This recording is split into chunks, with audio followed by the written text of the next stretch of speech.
Olá, querido aluno de matemática. Nessa semana nós vamos ver um pouquinho sobre funções.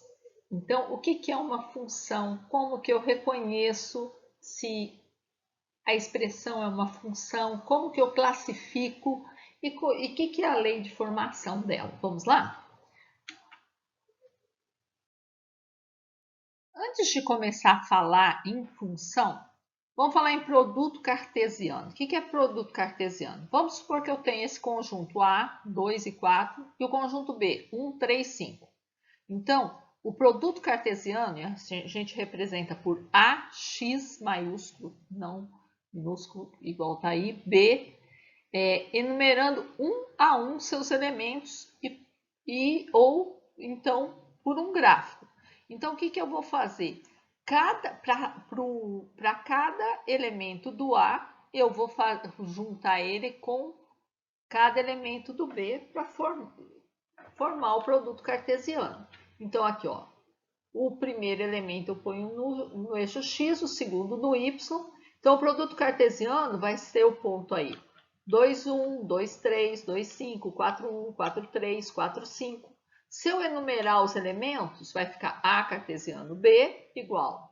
E vai pôr esses 6 pontos que eu falei.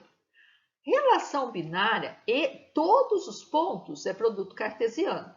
A relação binária ela vai tomar como base um produto cartesiano, mas vai pegar apenas os pontos que satisfazem aquela relação. Então, por exemplo, aí, a relação binária H é o par XY, né? Elemento do produto cartesiano, tal que, sempre esse pauzinho assim, a gente lê tal que, y menor que x. Então, quais desses pontos o y é menor que x? Então, a gente tem aqui ó, o 2, 1, o 4, 1 e o 4, 3. Então, se a gente for fazer assim, num gráfico, num diagrama de Venn, vai ser aqui, ó, x menor que y, então vai ser 2, 1, 4, 1 e 4, 3. No exemplo C aqui, a relação binária G, y, o par ordenado, né? Y igual a x mais 3. Então, eu quero a relação binária que satisfaça essa sentença aqui. Então, de novo, pegando o conjuntinho aí, y igual a x mais 3, então, se o x for 2, o y vai ser 5. Se o x for 4, eu não tenho correspondente. O que acontece, gente? Nem toda relação binária é função. Porque para ser função, ele precisa ter, ó, então, relação binária de A em B é qualquer subconjunto do produto cartesiano AB.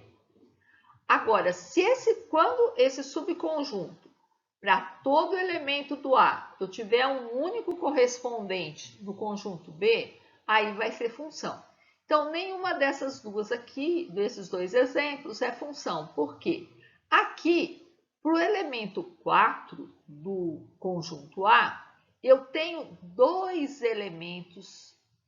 Ele aponta para dois elementos, ele corresponde a dois elementos no conjunto B. Então, não é função, ele teria que corresponder a um único elemento. E aqui a C não é função, por quê? Porque o 4 não tem correspondente no conjunto B. Agora vamos ver mais uma relação binária dentro daquele produto cartesiano. Vamos trazer aqui o conjuntinho aí, o A e B. Agora a relação binária C, ela é y igual a x mais 1. Então, se eu fizer 2 mais 1, eu acho 3, 4 mais 1, eu acho 5. Então, eu tenho dois pares ordenados aí. Repara que para cada elemento do A, eu tenho um único correspondente no B. Mesmo que fosse tudo mesmo correspondente, seria função. Então, essa relação é uma função. Por quê? Para todo elemento do A, eu tenho um único correspondente no B. Então, a gente fala assim que é uma função f de A em B. Então, põe essa setinha, você lê em. O domínio, o primeiro conjunto, conjunto A, da onde a gente tira o x, a gente chama de domínio. E o segundo conjunto, da onde a gente tira o y, a gente vai chamar de contradomínio. Agora, tem esse outro conjunto aqui, que é dos resultados, os elementos que foram acertados pelas flechas aqui, né? Esse conjunto a gente chama de conjunto imagem, os resultados, né? Então, a gente fala que a imagem de F, que é a relação binária, vai ser o quê? Vai ser o 3 e o 5, no caso do exemplo aqui.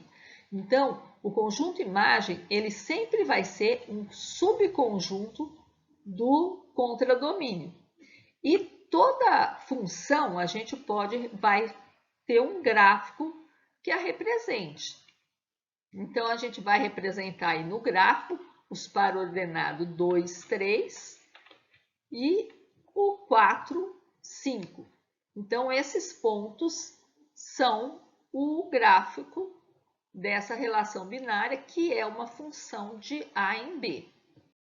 Agora, tem casos, se eu tiver um conjunto numérico como os números reais, então aqui, ó, primeiro antes da setinha é o domínio, o segundo contradomínio. Então, eu estou falando do gráfico da função dos reais nos reais. Então, no eixo x eu vou ter todos os números reais, no eixo y eu vou ter todos os números reais.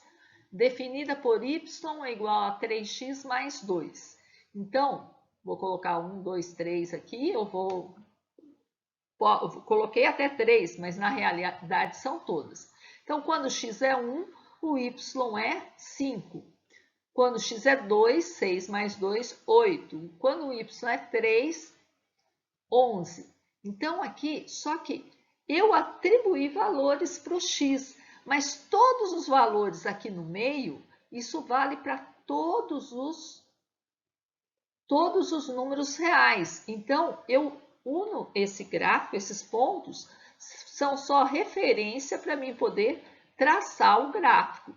Nesse caso, o conjunto imagem desse gráfico também é o conjunto dos reais, porque se eu prolongar infinitamente, né, essa reta, eu vou usar todos os reais, o contradomínio vai ser igual ao conjunto imagem. Então, os conjuntos domínio, contradomínio, imagem, podem ser representados por conjuntos numéricos. Vamos dar então uma revisadinha em conjunto numérico? Então, com o passar do tempo, com a necessidade, a princípio a gente tinha os números naturais, aí gosto de falar que começou as dívidas, entrou os números inteiros, aí começou a partir as coisas, pegou os racionais e depois os reais, né, que são formados. Então, os conjuntos foram evoluindo com o passar da história. E hoje a gente usa, então, os naturais, né, a letrinha N, inteiros, que é a letra Z, os racionais, que é a Q, os reais, e no terceiro ano vocês vão ver os números complexos. Então, a gente usa também algumas notações com esses conjuntos, que são para fazer restrições. Quando você coloca subscrito um asterisco, você está querendo dizer que não tem zero naquele conjunto, você está tirando o zero do conjunto. Ou se você colocar subscrito um símbolo de mais ou de menos, você está restringindo a só elementos positivos ou só elementos negativos. Então, os conjuntos dos números naturais são aqueles números só o algarismo representa a quantidade. Os inteiros é quando eu tenho os naturais mais os seus simétricos. Os racionais são aqueles que dá para ser escrito na forma de fração. Então, se eu consigo escrever um número na forma de fração, ele é um número racional. Então, você vai vendo que um conjunto vai englobando o outro. Os irracionais são as dízimas não periódicas. Quais são as dízimas não periódicas? O número de Neper, o π, as raízes não exatas são os irracionais. E quando a gente junta os irracionais com os racionais, a gente obtém os reais, que é o conjunto que vocês estão acostumados a trabalhar. O conjunto dos números complexos vai ser todos os reais mais as raízes de índice par, tipo raiz quadrada, de números negativos.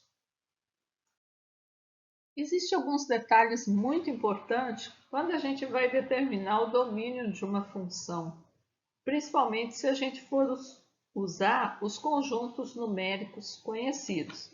Então, para a gente encontrar o domínio de uma função, a gente tem que escolher o conjunto em que todos os seus elementos têm um valor correspondente. E a gente tem que eliminar os absurdos. Geralmente a gente trabalha com o conjunto dos reais, né? Então, quando uma função possui, por exemplo, um denominador com variável, vamos ver um exemplo? Por exemplo, a função f de x ela é igual a 3x² menos 5 sobre x menos 3. 3x² menos 5 não tem nenhum valor real que eu posso colocar lá no x que eu vá deixar essa sentença absurda. Mas lá no denominador, a gente sabe que denominador não pode ser igual a zero. Então, a gente não pode ter zero como denominador. E corre o risco de ter zero no denominador. Então, a gente, para não ter zero no denominador, se o x for 3, o denominador vai ser zero. Então, a gente tem que impor o quê? Que o x é diferente de 3. Aí, quando a gente for dar o domínio, vai ser o domínio da função vai ser igual a x pertence aos reais, tal que x é diferente de 3. Ou seja, eu posso escrever também os reais menos o 3. Todos os reais servem, mas o 3 não. Então, eu tenho que falar isso quando eu der o domínio da função. Outro detalhe também é quando tem raiz. Gente, se tiver raiz de índice par com variável dentro, eu não tenho raiz de quadrada, por exemplo, de número negativo. Não existe raiz real. Então, vamos supor essa função aí, g de x igual a 2x menos raiz de x menos 5. Opa! Raiz 2x não tem problema nenhum, menos a raiz. O problema é lá dentro da raiz. O x menos 5 tem que ser maior ou igual a zero. Eu posso ter x menos 5 igual a zero? Posso. Mas eu posso ter x menos 5 negativo? De jeito nenhum. Então, eu tenho que falar que x menos 5 é maior ou igual a zero. Então, se x menos 5 é maior ou igual a zero, o x tem que ser maior ou igual a 5. E eu tenho que falar isso lá na hora que eu for dar o domínio da minha função. Então, essa função tem que ir lá. O domínio do g, da função g, é igual. X pertence aos reais, ou x é elemento dos reais, tal que x maior ou igual a 5. Agora, pode aparecer também o caso da raiz estar no denominador, né, gente? Aí, vamos supor essa outra função h de x. x² menos 8, não tem problema nenhum. No numerador pode ter o que quiser, não tendo raiz. Mas no denominador aí tem x, raiz de x menos 7. Agora, além de não poder ser negativo, o x menos 7 também não pode ser zero. Então, os dois casos em cima. Não tem raiz real de número negativo e nem zero no denominador. Então, a gente vai impor o quê? Que x menos 7 é maior que zero, x é maior que 7. Então, o denominador do h, da função h, vai ser x, é elemento dos reais, tal que x maior que 7. E assim sempre a gente vai eliminar, na realidade, a gente vai eliminar, ver o que deixaria absurda aquela sentença usando aquele conjunto. As funções, elas podem ser classificadas como injetora, sobrejetora e bijetora. O que é uma função injetora? É quando para cada imagem corresponde só um elemento do domínio. Então, vamos buscar aí nosso domínio, nosso contradomínio representado aí. Se eu tenho lá cada setinha aí, ó, cada elemento do domínio corresponde a um elemento diferente do contradomínio. Então, tá vendo? Não repete. Eu não tenho uma imagem que sirva para dois elementos. Então, essa função a gente fala que é injetora. Então, tipo assim, eu poderia ter assim, ó, o primeiro e o segundo elemento tendo como imagem o mesmo, aí não seria injetora. Seria função, mas não injetora. A gente vai falar que ela é sobrejetora quando todos os elementos do contradomínio forem usados, né? Então, essa função, por exemplo, ela não é injetora, tá vendo? Eu tenho um elemento que está recebendo mais de um, mas não importa, mas ela continua sendo sobrejetora, porque o conjunto imagem é o mesmo do contradomínio. Agora, uma função, ela vai ser bijetora quando ela for sobrejetora e injetora ao mesmo tempo. Então, quando ocorrer a injeção e a sobrejeção ao mesmo tempo. Então, para cada elemento, eu vou ter um elemento. Todos os elementos aqui, ó, do contradomínio vão ser usados e vão ser usados uma única vez, né? Então, não tem, igual é o caso aqui, né? Um elemento que seja imagem de dois elementos do domínio e todo o contradomínio é usado. É o caso da função lá de trás que a gente traçou o gráfico. Então, continuando aí, vamos fazer um exercicinho aí. Estão vendo essa figurinha que caiu aí?